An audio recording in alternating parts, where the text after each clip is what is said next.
আমরা একটা সমঝোতায় পড়ছি।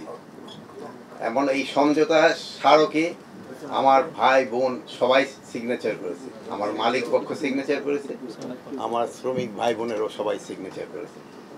এখন এই যে সমঝোতা চুক্তিটা বা স্মারক যেটি বলেন না কেন, এটা আমরা সবাই মেনে চলবো, এটা আমাদের সবাইকে অঙ্গীকার করতে হবে।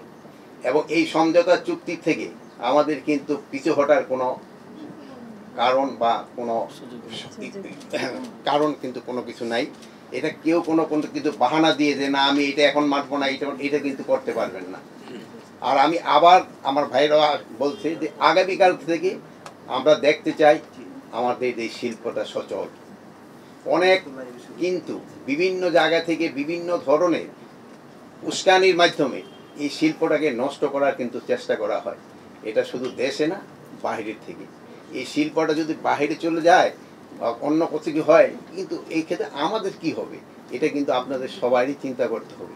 এই আমাদের এখানে সাংবাদিক ভাইয়েরা আছেন, এটার ক্ষেত্রে আপনাদেরও কিন্তু একটা বড় ভূমিকা আছে।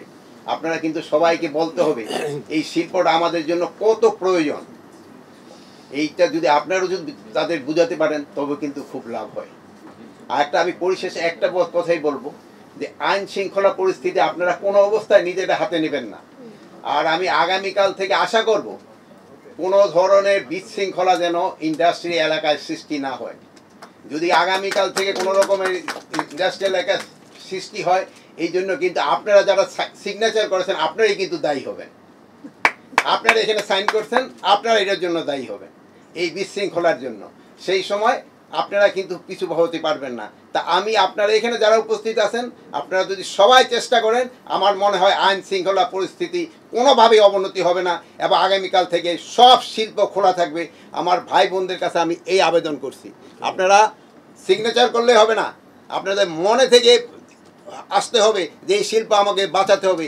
এই শিল্পই কিন্তু আমাদের সব কিছু দিয়ে যাচ্ছে, শুধু আপনাদের না, দেশবাসীকেও দিয়ে যাচ্ছে। এটাও আমাদের মনে করবেন। এইটা কিন্তু জনগণেরও হয়ে গেছে। যদি এই শিল্পের উপরে আপনারা বলছেন যে 1.5 কোটি লোক নির্ভরশীল, আমি বলবো না পুরা বাংলাদেশে এটার উপরে নির্ভরশীল। এই জন্য আপনাদের খেয়াল রাখতে হবে। আমি আপনাদের কাছে আবার অনুরোধ করব শিল্পটা যেন আগামীকাল ভালোভাবে চালু হয়, এই জন্য আপনারা সবাই চেষ্টা করবেন। আপনারা চেষ্টা করতেছেন এবং চেষ্টা জারি রাখবেন। আপনারা এখানে যেভাবে কমিটমেন্ট করে গেছেন, এই কমিটমেন্টটা আপনারা রাখবেন এবং আপনারা রাখলেই আগামীকাল থেকে এই শিল্পটা চালু হবে এবং কোনো ধরনের বিশৃঙ্খলার সৃষ্টি হবে না। কিন্তু এরপরও যদি কোনো রকমের বিশৃঙ্খলার সৃষ্টি হয়, সেই জন্য কিন্তু আমাদের অন্যান্য ব্যবস্থা নিতে হবে, যেটা নিয়ে আমাকে কাজের জন্যই কাম্য না। আমি চাচ্ছি ভালোভাবে শৃঙ্খলভাবে কাজ হোক এবং কোনো রকমের বিশৃঙ্খল না হোক। এই দোয়া করে আমি সবার কাছে আবার আমি অনুরোধ করব আপনারা ভালো থাকেন এবং দোয়া করি আপনারাও ভালো থাকেন, আমাদেরও ভালো রাখেন এবং এই শিল্পটাকে বাঁচান, দেশটাকে বাঁচান। আল্লাহ হাফেজ।